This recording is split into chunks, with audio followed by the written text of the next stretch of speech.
이 직업을 택한다는 거는 다시 말하면은 뚫는 방법을 안다는 거잖아요. 네. 그러면은 한 발짝만 더 나가면 선 넘기가 굉장히 쉬운 거 아닌가요? 여기 한번 내가 공격을 한번 해봐야겠다. 네. 이렇게 약간 불법의 선을 넘어갈 수가 있잖아요. 그런 일이 생길 수 있지 않을까요? 생기니까 이제 저희가 밥을 먹고 살지 않을까. 이쪽 업계에서 약간 흑화한 사람도 있을 수 있다는 거죠. 네, 되게 많아요. 공부하다가 사라지는 분들이 있으면 그냥 뭐 저희 사람들끼리 장난으로 저 사람 러시아 갔다. 38선 넘었구나. 저희 중에 뭐 우스갯소리로 이번에 추석에 집에 가려고 티켓팅을 하려고 하는데 티켓이 없잖아요. 아, 그냥 디도스 걸어가지고 내만 예약해버릴까 싶어서. 그런 코레이를 들어볼까? 네. 되게 그게 인생을 되게 제일 중요시 보는 것 같아요. 실력은 어차피 가면은 엄청 빨리 쌓인단 말이에요. 현장으로 뛰니까. 저희는 그래서 제일 먼저 보는 게 빨간 줄 있네 없냐. 절대 그런 거 있으면 애초에 못 넣어요. 그러면은. 정가라는 거 자체가 일단 나의 인성을 보여줄 수 있겠고. 네. 그것뿐만 아니더라도 뭐 면접을 제가 5번 정도 봤는데 거의 2시간 정도 봤던 것 같아요. 인성 보려고. 아니 회사 입장에서는 우리 회사의 보안을 담당하는 사람이 흑화되는 것만큼 무서운 게 없는 거니까. 다 같이 잡혀가죠. 네.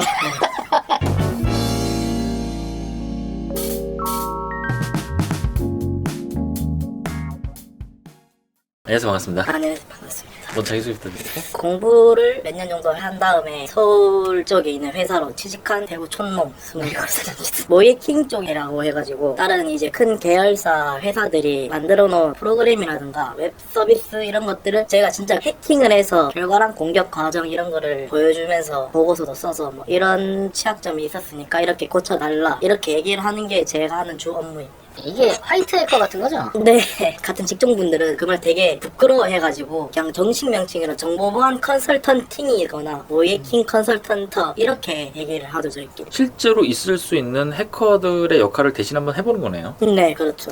예를 들어서 취직하기 전에 어디를 한번 뚫어요. 나 이거 뚫었으니까 너네 회사에 나 취직해줘라. 이런 게 가능한 거예요? 2000년 초반에는 그게 사례도 있었거든요. 이제는 시도도 하는 순간 바로 현행범으로 잡혀가가지고 징역살이 해야 되니까 그런 건 안 되죠. 그러면은 어떻게 해야지 이쪽으로 취직을 할 수가 있는 거예요? 요새는 학원도 좀 계속 생기고 있는 추세기도 하고 자기가 하고 싶으면은 뭐 통계 자료 있는 대표 자료라고 하죠. 그걸 이제 저희가 보고 모의로 테스트 해보고 이제 워게임이라고 개발자분들이 모의로 해킹할 수 있는 사이트들을 만들어놔요. 이렇게 그거를 저희가 이제 해보는 거고 그거를 보고서화해서 회사에 내던가 제가 직접 뭐 어떤 프로그램을 받아와서 이거를 모해킹 해가지고 보고서를 썼다 이렇게 하는 경우도 많죠. 예를 들어서 회사가 자기네 이제 시스템을 딱 만들었어요. 아, 우리 정도의 보안이면 이제 안 뚫릴 거야 라고 확신을 하고 그래도 모르니까 이제 모의 해킹 컨설턴트 네. 일명 화이트 해커를 채용합니다 라고 하면서 자 네. 뚫어보세요 라고 했어요. 여러 사람들이 막 이제 몰려들어서 막 이렇게 공격 저렇게 공격하다가 뚫어서 그걸 보고서를 제출했어요. 네. 그러면은 회사 입장에서 채용을 안 하고 거기만 고쳐서 쓰고 그런 경우도 있어요.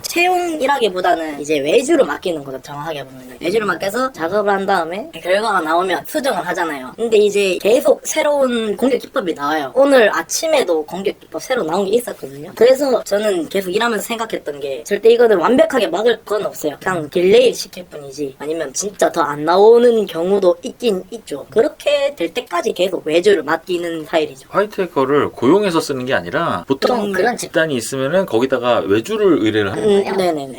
이런 직업이 있다는 건 어떻게 하셨어요? 19살 때 이제 제가 공부를 엄청 안 했거든요. 드라마 유령이라는 게 있어요. 해킹에 관련된 드라마거든요. 그걸 보면서 솔직히 멋있었기도 했고 처음에 봤을 때 나도 저걸 해보고 싶다 해가지고 같이 알아보니까 뭐 학원도 있었고 뭐 혼자서 공부할 만한 정도 돼 있었고 유입 방법은 되게 많아요. 일반적으로 컴퓨터 공학 분들이 하다가 뭐 해킹에 관심 생기신 분들이 이제 이렇게 직업 이전하신 분들도 있고 아예 저처럼 처음부터 그렇게 나가시는 분들이 많죠. 저는 해킹을 보고 컴공을 들어간 거예요. 졸업하고 일반적인 개발자로는 취직을 안 해보신 거예요? 네. 학원을 다니셨어요? 아니면은 혼자 스스로 하신 거예요? 전 둘 다 해가지고 학원에서 일단 기초적으로 그래도 알아야 되니까 완전 모르는 분야니까 아, 컴공 출신이라도 그쪽은 또 몰라요? 네 엄청 달라요. 저희 입장에선 되게 당연한 코딩 기법들이 있거든요. 근데 10년 넘은 지금 개발자분이 이거 처음 본다 뭐 이렇게 얘기 나올 정도로 컴공 큰 부분 안에서 이제 작게 이렇게 나오는 거죠. 컴공이 있으면은 그 안에 이제 어떤 분야 중에 하나인데 네네네. 컴공이라고 해서 학교 교육 과정에 무조건 이런 게 다 들어가 있는 건 아니에요? 제 학교는 아예 없었어요. 일단 4년제 졸업하셨나요? 아니요, 저 2년제. 공부 기간은 얼마나 됐어요? 취직하기까지? 개발자분들은 개발 관련해서 소스 코드 이런 것만 아시면 되는데 저희는 진짜 전부 다 알아야 돼가지고. 아, 일단 기본적으로 개발자분들이 만들어 놓은 걸 공격해야 되니까 네, 그것도 알아야 되고 네. 거기 공격하는 방법도 알아야 되고 공격하는 방법도 알아야 되고 정보를 불러오는 서버가 어떻게 구동되는지도 알아야 되고 이 네트워크 통신이 어떻게 되는지도 알아야 이거를 우회해서 이렇게 할 수 있고 그러다 보니까 3년 정도 걸린 것 같은데 거의 하루에 10시간 정도씩 투자한 것 같아요.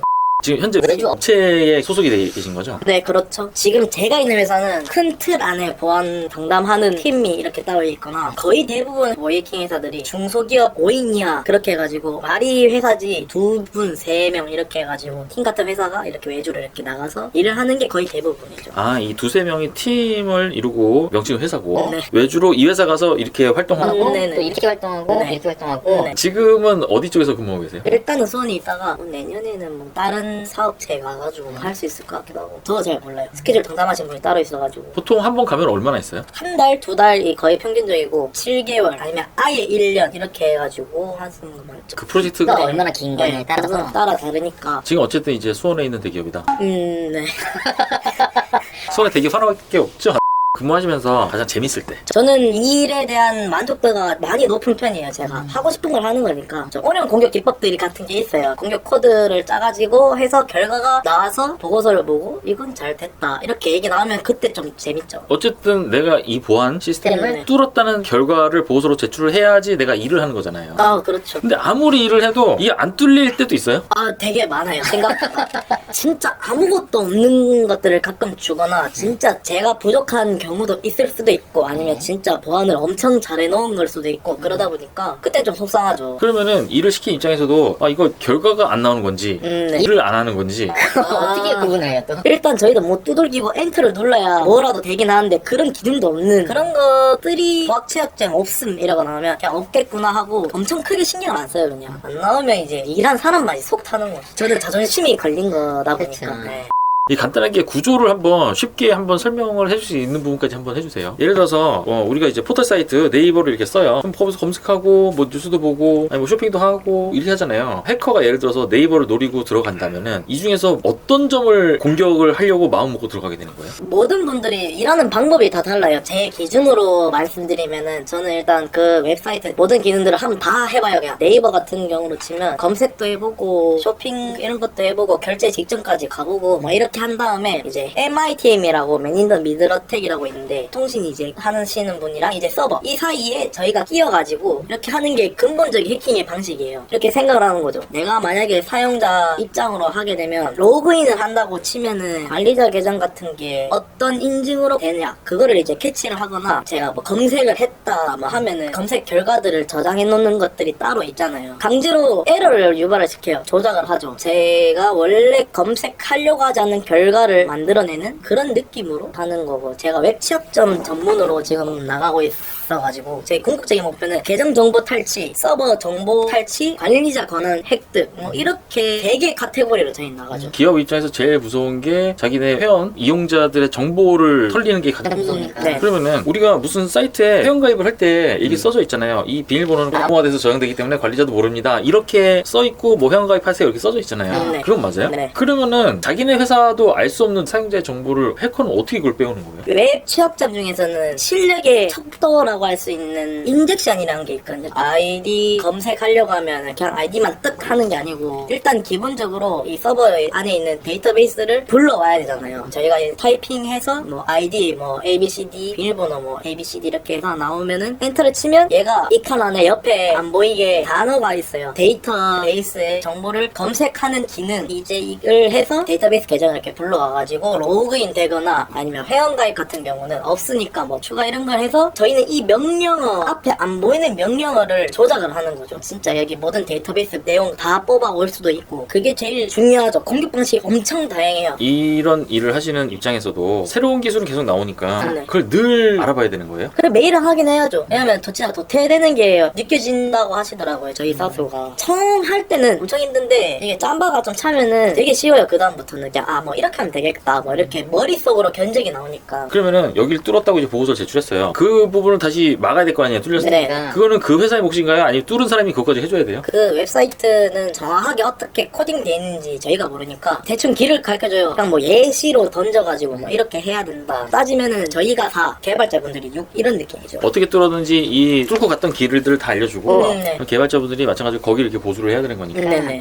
컴공이나 소프트웨어학과를 졸업해서 개발자로 활동하고 계신 분들이 계실 거잖아요. 네. 근데 그분들 입장에서 오이 해킹 컨설턴트, 일명 화이트해커는 자기네가 만든 거를 공격하는 사람이잖아요. 아 그렇죠. 이 개발자 입장에서는 그래도 내가 신경 써서 만들어 놓은 건데 네. 이걸 뚫고 들어온다는 거는 약간 좀 자존심에 스크래치가 생기지 않을까요? 어쨌든 결과론적이잖아요. 해킹 자체가 결과적으로 해킹이 되면 문제지 이제 해킹이 안 되면 애초에 아무것도 없는 거니까 개발자분들 시선으로 보면 괜히 딴지 거는 거죠. 이쪽은 만드는 입장이고 네. 이쪽은 뚫는 입장이니까 네. 괜히 멀쩡한 거 왜 뚫어갖고 뭐 이렇게 입장이 나올 수가 있고 이쪽에서는 우리가 이렇게 해야 그 다음에 안 뚫릴 걸 대비할 수 있지 않냐. 이렇게 하는 거고. 네네. 많이 싸워요. 어쨌든 이쪽에서는 내 직업에 충실할 뿐인 거고 네. 그 직업에 충실한 방법이 그 사람들이 만들어 놓은 걸 공격하는 일이니까 그러니까. 사이가 안 좋다기보다 약간 서로의 이제 관점 차이가 있는 거죠. 네네.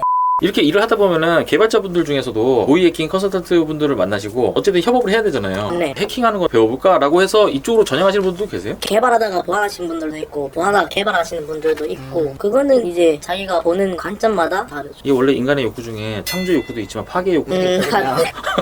개발 쪽은 이제 창조를 하시는 분들이고 네. 또 이쪽은 또 이제 파괴 욕구가 있는 분들이니까 두 개를 다 하고 싶어 이런 분들도 있을 거 아니에요. 그게 이제 시큐어 코딩이죠. 어쨌든 시큐어 코딩도 이제 해킹을 할 줄 알아야 이제 조금 더 완벽한 코딩을 구사할 수 있으니까 어떻게 보면 그 두 개를 좀 적절하게 섞은 게 이제 시큐어 코딩 분들이나 이제 알약 만드시는 분들. 그러면은 이쪽 업계에서 개발자분들이 지금 몸값이 엄청 높단 말이에요. 네. 하이테커 분들도 몸값이 높죠? 아니요, 저희는 그렇게 높진 않아요. 아 그래요? 대한민국 평균 초봉이 2,700이잖아요. 거의 그 정도 가긴 가요. 초봉은 작은데 자기가 원하는 맥시멈까지 그냥 조금 빨리 갈 수 있는 그런 느낌이죠. 상승폭이 좀 빨라요? 네, 상승폭이 좀 빨라요, 생각보다. 자기 능력으로 받는 돈이니까. 저희는 매년 실력이 쌓이니까 매년 몸값이 올라요. 이쪽이 지금 인력이 많이 부족해요? 계속 부족하다고 얘기가 나오긴 해요. 1년에서 3년 사이에는 분들이 꽤 많아요. 그러니까 1년부터 3년까지 주니어고 5년부터 7년인가 9년까지가 시니어고 이제 10년부터 프로시거든요. 마스터. 네, 마스터분들이 꽤 있고 5년이랑 그 9년 사이 분들이 별로 없어요, 생각보다. 5년쯤 되면 당단적으로 들어갈 수가 있는데 이렇게 막 여기저기 왔다 갔다 하면서 하면 좀 은근 또 피곤하고 하니까. 아예 회사로 들어가 버리신 분들 네. 보안 담당자로 네. 이제 그럼 5년 차가 되면 이제 몸값이 엄청 뛴다는 얘기예요? 네, 거의 5년부터 5천, 6천 정도 뭐 되는 것 같은데 10년 차 분들부터는 반년으로 일해가지고 1억 받으시는 분들도 있고 혼자서 이렇게 하는 경우도 있거든요. 뭐 전체 서버를 점검하는 그분들이 건당 200만 원 뭐 이렇게 프리랜서로 뛰시는 분들이. 지금 하시는 일을 하면서 좀 괜히 했다 생각될 정도로 힘들었을 때. 지금 당장은 모르겠는데 공부할 때가 엄청 힘들었어요. 이거 모든 사람이 다 그렇죠. 아, 그렇긴 한데 이게 딱히 누구한테 자문을 구할 수 있는 방법이 없으니까 근처에 사람들이 아예 없으니까 거의 하는 게 모든 걸 다 알아야 되니까 머리 한번 엄청 짬뽕적으로 막 할 때가 있어요. 그때가 좀 많이 힘들었죠. 이거 하다가 저거 하고 이것도 하고 그것만 해야 되니까. 제가 추천을 하면서도 동시에 못 해드리겠어요, 이 직업 자체가. 진짜 자기 적성에 맞아야 할 수 있다고 생각이 들기도 하고 진짜 그냥 글자만 이렇게 타다다닥 뜨고 그러다 보니까 지루한 그게 있죠. 일하는 그 순간에도 배우고 있으니까. 이게 기본적으로 배울 분야가 많잖아요. 이거를 내가 배운다, 공부한다 생각하면은 좀 지칠 것 같고 내가 좋아하는 분야니까 덕질한다는 개념으로 접근하면은 이게 굉장히 즐거울 것 같고 네, 그렇죠. 제가 좀 덕질파거든요. 새로운 기법 나올 때마다 이거 뭐야 하면서 일단 바로 해보는 거죠. 이쪽 일을 하고 싶어 하는 분들에게 해주고 싶으면 좋아. 100%로 최고 노력하는 게 말고 초롱런이 중요해요. 정년 퇴직할 때까지 공부해야 되거든요. 그래서 자기 전력의 70% 공무원 분들이나 그렇게처럼 막 1, 2년 동안 도딱투시 공부하는 거 말고 10시간 공부하는데 저도 10시간 동안 뭐 연애도 해하고 뭐 친구들도 만나고 여행도 가고 이렇게 할 수 있으니까 얇고 길게 라는 마인드가 제일 중요했는 것 같아요. 공부할 때야 아니면 일할 때? 공부할 때가 중요하죠. 일할 때는 솔직히 제 기준에 되게 재밌으니까 일에 대한 직업 만족도는 10점쯤에 9점이에요. 그러면 이거를 이 준비하는 과정에서 너무 이렇게 하얗게 불태우지 마라. 안 지치고 오래 하셨으면 좋겠어요. 지금 취직해도 계속 공부해야 되거든요. 개발자분들한테 말씀드리고 싶은데 트러블이 무조건 생길 수밖에 없는 일이긴 한데 그래도 좀 이쁘게 받았으면 좋겠어요. 고객사분들도 예쁘게 봐줬으면 좋겠고 이거 지금 하시는 분들도 분명 있을 거예요. 공부를 머리가 좋아서 하는 것도 있는데 자기만의 테크트리를 타면서 하는 노가다란 말이에요. 진짜 리얼 삽질. 안 되면 안 되네 하면서 이거 해보고. 네, 이거 해보고 이것도 안 되는구나 저거 해보고 최대한 자기 마음 잘 다스리시면서 공부하신 해킹 취준생분들은 좋은 마음으로 러시아나 북한까지 마시고 진짜 나쁜 길도 안 들이고 롱런 하는 사람이 되었으면 좋겠습니다. 오늘은 모이에킹 컨설턴트로 근무하고 계시는 분을 모시고 보안 업무에 관한 여러 가지 이야기 들어보는 시간 가졌고요. 전 또 다음 영상으로 찾아뵙겠습니다. 감사합니다. 까레레스였습니다. 네, 감사합니다. 출연자 감사드립니다. 감사합니다.